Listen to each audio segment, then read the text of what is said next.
एक नॉर्मल लड़का इंटेलिजेंट हो और उसके पास अचानक से अमर होने की पावर आ जाए, तब क्या होगा। हाँ, ये कहानी है एक ऐसे अचानक अमर बनने वाले लड़के की। ये मानो what do you do when you suddenly become an immortal एक ऐसी कहानी है जो बहुत विचित्र पावर्स और भविष्यवाणियों से भरी हुई है। इसमें दिखाया गया है कि कैसे एक आम लड़के की जिंदगी उलट पलट हो जाती है, जिसमें उसकी प्रकृति का समय बदल जाता है और वो एक अनंत जीवन में फंस जाता है। ये मानवा बहुत ही अमेजिंग होने वाली है दोस्तों, तो चलो चलते हैं इस सफर पे।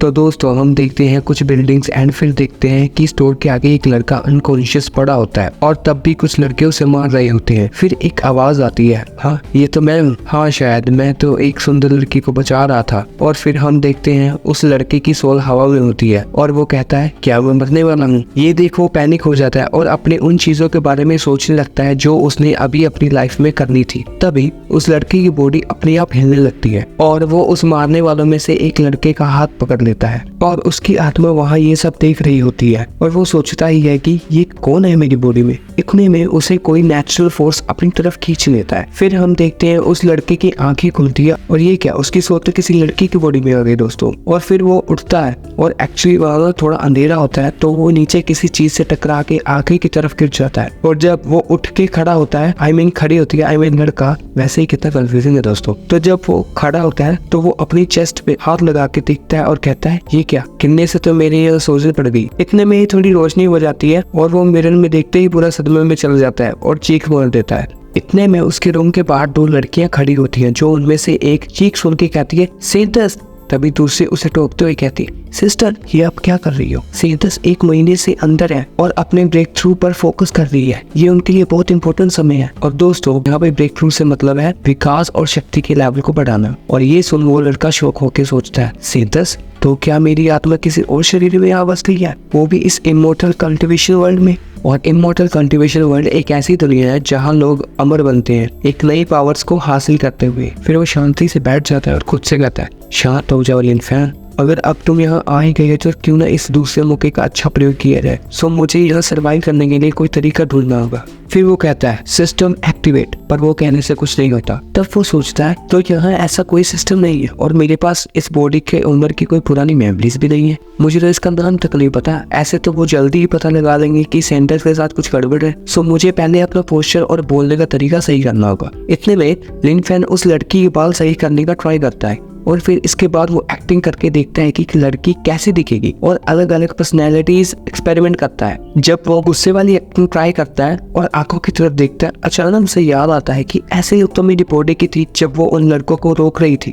फिर वो सोचता है कि कहीं ये लेडी मेरी बॉडी में तो नहीं। इसके बाद वो बाहर की इंफॉर्मेशन लेने के लिए रूम के गेट को खोलता है, पर उस लड़की की बॉडी इतनी पावरफुल होती है कि उसे पता भी नहीं लगता कब उसने गेट खोलने के बजाय तोड़ दिया। और ये देख वो खुद भी हैरान हो जाता है और बाहर वो दोनों सिस्टर्स खड़ी डर जाती हैं। तभी लिनफे कहता है इतनी देर में अंदर थी तो बाहर कुछ हुआ क्या अभी तक। फिर वो सिस्टर्स कहती हैं हाईनेस हमारा ईस्टर्न हाल फिलहाल में बहुत ही शांत है और अभी तक ऐसा कुछ नहीं हुआ। ये सुन वो सोचता है अब मैं ये कैसे समझूं ये क्या कह रही है। फिर उसने नोवेल में एक वर्ड पढ़ा होता है तो उसे वो यूज कर कहता है क्या सेक्ट में कुछ हुआ। फिर वो सिस्टर कहती है क्या सेक्ट से आपका मतलब होली लैंड से है। लीफा सोचता है होली लैंड, फिर तो यहाँ बहुत पावर्स होंगी और ऊपर से मैं सेंटर्स हूँ और कहता है हाँ होली लैंड में। तभी सिस्टर्स कहती हैं कुछ ही देर पहले एक सेंट ने अपनी पावर्स लेवल को बढ़ाया है और ब्रेक थ्रू किया है। ये सुन लिनफेन सोचता है ओ तो यहाँ सेंट भी है। फिर सिस्टर आगे कहती है लोग कह रहे हैं कि वो सेंट आपसे पहले वॉइड रिफाइनिंग रियल में ब्रेक थ्रू कर देगा और 1 साल बाद आने वाली फर्स्ट इक्वल लड़ाई में आपका जीतना मुश्किल है। फिर सेकंड सिस्टर टोकते हुए कहती है सिस्टर हाईनेस ये बस अफवाहें हैं, आपसे पता कौन चीज सकता है, आप तो हमारे होली लैंड की नंबर 1 पर्पल मेंशन की लेडी है। लीफे ये सब सुन अपने हालात को समझ ही रहा होता है कि तभी हम देखते हैं उसकी रियल बॉडी को जो भी वहाँ गुंडों से लड़ रही होती है और उसकी रियल बॉडी कहती है उफ दर्द हो रहा है, वैसे मुझे बहुत टाइम हो गया ये दर्द महसूस किए। फिर वो उन लड़कों को मार के वहाँ खड़ा हो देख रहा होता है और सोचता है क्या ये कोई इंटरनल डीमंस है, क्या मेरा ब्रेक थ्रू फेल हो गया। और फिर हमें एक लड़की और 2 पुलिस वालों को दिखाया जाता है और पुलिस ऑफिसर कहते हैं लेडी क्या आपने ये हमें कॉल किया था। फिर लेडी बोलती है हाँ वो गुंडे मुझे छेड़ रहे थे पर एक यंग लड़के ने आके मेरी मदद करने की कोशिश की पर वो गुंडे उसे भी जान से मारने वाले थे। तभी पुलिस वाला कहता है क्या ये उस लड़के को मार रहे थे। फिर वो लड़की कहती है हाँ एंड जब मैं आपको बुलाने गई और जब वापिस आई तो वो लड़के के बजाय ये गुंडे पीटे पड़े हैं और वो यहाँ नहीं है। अब मुझे नहीं पता क्या हुआ यहाँ। फिर वो पुलिस वाले उन गुंडों को जेल में डाल देते हैं और उन्हें ऑर्डर्स मिलते हैं उस लड़के यानी लिन फैंग को ढूंढने के। फिर हम देखते हैं सेंटर्स वहाँ लिन फैंग की बॉडी में बीच रोड पे खड़ी इस वर्ल्ड को समझने का ट्राई कर रही होती है। फिर कार के शीशे में खुद को देख वो सोचती है कितना अजीब वर्ल्ड है, लगता है मैंने इस लड़की की बॉडी को वश में कर लिया है। मैं की शाओ पर्पल मैंशन की सेंटर्स अचानक से यहाँ आ गई और एक लड़के में बदल गई। क्या ये मेरी ब्रेक थ्रू फेल करने की पनिशमेंट है, ऐसा वो सोचती है। फिर हम देखते हैं इमोर्टल वर्ल्ड में लिन फैंग खाते हुए अपनी न्यू लाइफ को एंजॉय करता सोच रहा होता है कि शाओ कितना बोरिंग नेम है। और कुछ देर तक बात करने के बाद मुझे ये पता चल गया जितना गुस्से में मैं एक्ट करूंगा उतना वो मेरी दासियां मुझे सीरियसली लेंगी। और फिर वो अपना खाना एंजॉय करने लगता है। दूसरी तरफ पे रियल की शाओ थोड़ा स्ट्रगल कर रही होती है। हम देखते हैं कि वो वहाँ किसी गार्डन में होती है और सोचती है ये कैसा आम शरीर है, मुझे इतनी भूख लगी है, बिना स्पिरिचुअल पावर के मेरा व्रत काम नहीं करेगा। तभी उसके पेट से आवाज आती है और ये सुनो वो अपने पेट पे यूजलेस बॉडी कह के मारने लगती है। फिर अचानक से उसे खाने की खुशबू आती है और वो देखती है ये कहाँ से आ रही है और कहती है क्या मॉडल वर्ल्ड में खाने की इतनी अच्छी खुशबू होती है। और वो खाने को सोचती है पर उसके पास कोई पैसा नहीं होता और उसके पास जो फोन होता है उसे नहीं पता वो क्या होता है। उसे वो लाइट जलने वाले डंपे का नाम देती है। फिर वो स्टॉल वाला बंदा उसे आवाज लगाता है, हे सुंदर लड़के क्या तुम ये स्वीट बंस खाना चाहोगे, अगर ये टेस्टी ना हुए तो तुम पैसे मत देना। पैसे ना देने का सुन की शाओ जल्दी से वहाँ खाने को जाती है और जब वो बन खाती है तो उसे वो बहुत टेस्टी लगते हैं। तभी स्टॉल वाला अंकल उससे पूछता है बंस कैसे लगे। तभी वो सारा बन खा के रोते हुए जवाब देती है टेस्टी नहीं है। ये सुन स्टॉल वाला अंकल कंफ्यूजन में पड़ जाता है। तभी हम देखते हैं कि दो पुलिस ऑफिसर लिन फैंग यानी उसकी बॉडी को ढूंढ रहे होते हैं और उनमें से एक बोलता है मैंने चेक किया जहाँ वो रहता है वहाँ वो गया ही नहीं और ना ही वो फोन उठा रहा है। सो अभी के लिए चलो स्टीम बंस खाते हैं, वैसे भी मुझे भूख लगी है। तभी वो पुलिस ऑफिसर उस लड़के की कुंफू की तारीफ करते हुए जा रहे होते हैं। वो आगे देखते हैं स्टॉल पर कुछ भीड़ होती है। जब वो चेक करने जाते हैं तब वो देखते हैं कि शाओ जो बदल गई है वो उस ओनर स्टीम के बंस लेके इधर उधर भाग रही होती है और स्टॉल ओनर उससे पैसे मांग रहा होता है। तभी एक पुलिस ऑफिसर बोलता है कैप्टन वो ये वही है लिन फैंग। फिर वो पुलिस ऑफिसर कहता है हे तुमने ही उन लड़कों को मारा था ना रात को। की शाओ ये देख घबरा जाती है और स्टॉल ओनर पुलिस ऑफिसर को देख कहता है अच्छा हुआ आप टाइम पे आ गए सर, देखो ना ये लड़का मेरे पैसे नहीं दे रहा, सारे बंस खा लिए इसने, अरेस्ट करो इसे। ये बात कर ही रहे होते हैं कि की शाओ उस पुलिस ऑफिसर के मुंह पर पैर रख वहाँ से छलांग मार आगे निकल जाती है। तभी दूसरे पुलिस ऑफिसर कहते हैं कैप्टन वो आप ठीक हो। कैप्टन वो की शाओ को रुकने को कह रहा होता है पर वो नहीं रुकती। फिर कैप्टन कहता है इस बच्चे के पास कुछ अच्छी स्किल्स हैं, है ना। फिर दूसरे ऑफिसर्स पूछते हैं तो क्या आप उसका पीछा करें। कैप्टन वो मना कर देता है और कहता है रहने दो, तुम उसे और डरा दोगे।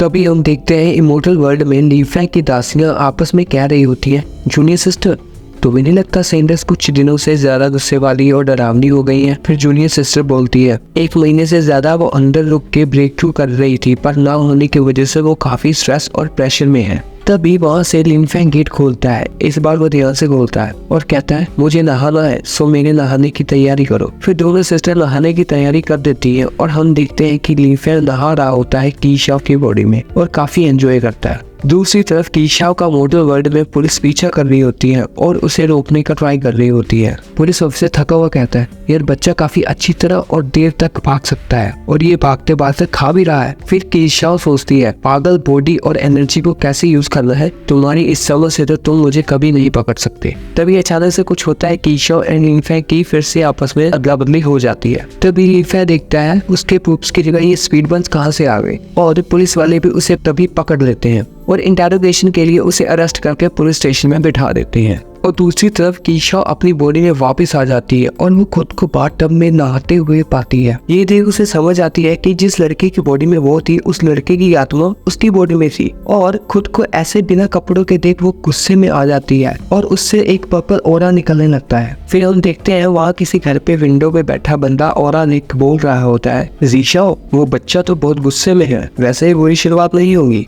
और फिर शीशा कहता है रहने दो, बहुत बोरिंग है। दूसरा बंदा बोलता है लगता है अब फिर से होली लैंड में थोड़ी सी हलचल होगी। और बाकी सभी सेंटर्स की पर्पल की देख के शौक हो जाते हैं। फिर हमें एल्डर सिस्टर जिसका नाम शेनू होता है उसे दिखाया जाता है, जिसे उसकी दासी कहती है एल्डर सिस्टर यही चांस है आपका सेंटर्स की पोजीशन हासिल करने का। फिर एल्डर सीनियर सिस्टर बोलती है पर ये तो गुस्से से भरा हुआ हो रहा है, और फिर अपनी दासियों से कहती है बकवास मत करो, मैं किसी का कैसे फायदा उठा सकती हूँ जब उसकी ऐसी हालत हो। सिस्टर की शव की सेफ्टी ज्यादा इम्पोर्टेंट है। ये सुन दासियां बहुत हैरान होती हैं और उनका दिल प्यार से भर जाता है, पर सीनियर सिस्टर डाइन की तरह स्माइल कर रही होती है। फिर हमें एक बंदा दिखाया जाता है जो पर्पल मैंशन का डिवाइन मैथमेटिशियन होता है, और वो कुछ कैलकुलेशन करते हुए कहता है बहुत शोर है बाहर। फिर हम देखते हैं एक भट्टी जिसके आगे एक बंदा बैठा होता है जिसका नाम डैन चेंजी है, और वो कहता है चलो 30% फायर पावर यूज करते हैं और फिर 3 दिन बाद और ज्यादा फायर पावर यूज करेंगे। तब एक बंदा पीछे से आते हुए कहता है सीनियर ब्रदर डैन आप भट्टी के आगे 3 दिन से बैठे हैं, आप थोड़ा आराम क्यों नहीं? इतना क्या ही रहा होता है कि डैन भी पर्पल हो रहा देखता है और कहता है सेंटर्स। फिर वो जल्दी जल्दी भट्टी में कुछ और चीजें डालने लगता है और कहता है यही मौका है अमर दवाई को और अच्छा बनाने का। फिर हम देखते हैं पर्पल मैंशन में सेंटर्स जो गुस्से में कहती है कमीने अभी तो तुम्हारे साथ मेरा हिसाब बाकी है, छोड़ूंगी नहीं मैं तुम्हें। और फिर दूसरी तरफ हम देखते हैं कि लीफे की इंटरोगेशन चल रही होती है और लीफे सोच रहा होता है मैं वापस आ गया पर यह चल क्या रहा है। और फिर उससे पुलिस ऑफिसर पूछता है तुम्हें पता है तुम यहाँ क्यों हो? लीफे सोचता है मुझे नहीं पता, और फिर बोलता है क्या मैं आपसे पूछ सकता हूँ सर मैंने क्या किया? फिर लीफे सोचने लगता है मैं तो पहले से ही लड़की बनने के लिए मेंटली प्रिपेयर हो गया था, पर अब तो मैं वापिस आ गया, मुझे लगा मैं तो मर चुका। फिर पुलिस ऑफिसर उसे मोबाइल दिखा के पूछता है तुमने कितनी पी थी जो तुम्हें पता नहीं लगा, पर चलो बाकी तुम खुद देख लो। फिर वो एक वीडियो दिखाता है जिसमें लीफे गुंडों की पिटाई कर रहा होता है और लीफे ये देख थोड़ा शॉक हो जाता है। और फिर पुलिस ऑफिसर कहते लगता है तो तुम अच्छा हो बच्चे, और कहता है एक और वीडियो है जो मुझे इंटरनेट पे मिली। तभी वो वीडियो भी दिखाता है जिसमें वो गाड़ियों के आगे लड़कियों की तरह खड़ा होता है। और फिर एक और वीडियो भी दिखाता है जिसमें वो स्वीट बॉल खा रहा होता है बिना पैसे दिए। और फिर वो पुलिस ऑफिसर पर अटैक करने वाली भी वीडियो आगे आ जाती है। तभी लीफे देख शॉक हो जाता है और पुलिस ऑफिसर कहता है ओह ये कैसे बन गई, डिलीट हो जा। फिर ऑफिसर डिस्कस कर रहे होते हैं और वहाँ बैठा लीफे सोच रहा होता है ये तो सेंटर्स कीशा ने किया होगा, ये सारा उसका किया जा रहा है। फिर पुलिस ऑफिसर कहता है तुमने अभी वीडियो देखी, तुमने क्या किया है ना? फिर ये सुन लीफे डर जाता है और कहता है आई एम सॉरी, मुझे माफ कर दो, मैंने आपको इतनी परेशानी दी, मैंने कुछ ज्यादा ही पी ली थी। फिर पुलिस ऑफिसर स्माइल करके कहता है हाँ ठीक है, फिर अगली बार कम पीना बच्चे। फिर लीफे कहता है तो क्या मैं जा सकता हूँ सर, और मैं सबसे माफी मांग लूंगा और स्वीट बॉल्स के पैसे भी दे दूंगा। तभी ऑफिसर कहता है हाँ उसकी कोई जरूरत नहीं है, उस लेडी जिसको तुमने बचाया था उसने पैसे भर दिए, तो जाके उसे थैंक यू बोलो, वो बाहर तुम्हारा इंतजार कर रही है। फिर ये सुन लीफे सोचता है कौन सुंदर लेडी। फिर सब साइन वगैरह करवाने के बाद पुलिस ऑफिसर जाता हुआ कहता है वैसे मेरा नाम वो गुड हो गया, हम फिर मिलेंगे छोटे भाई। फिर लीफे वहाँ रूम से बाहर निकलता है और सोचता है बस ऐसे ही आत्मा की अदली बदली के साथ सब खत्म हो गया। और फिर जब वो पुलिस स्टेशन से बाहर निकलता है तभी उसे आवाज आती है हे छोटे भाई तुम आखिरकार बाहर आ ही गए, मैं तो वेट कर रही थी तुम्हें थैंक यू कहने का। पर लीफे का ध्यान सुंदर लड़की की बजाय उसकी गाड़ी के ऊपर जाता है जो लाल कलर की पोर्शे होती है। तो आज के लिए बस इतना ही दोस्तों, आगे बहुत ही अमेजिंग चीजें होने वाली हैं, ये तो बस शुरुआत है। सो जुड़े रहिए हमारे साथ, और ये मालूम आपको कैसे लगी मुझे कमेंट सेक्शन में जरूर बताना, एंड आने वाली वीडियो को देखने के लिए सब्सक्राइब जरूर करना। Thank you.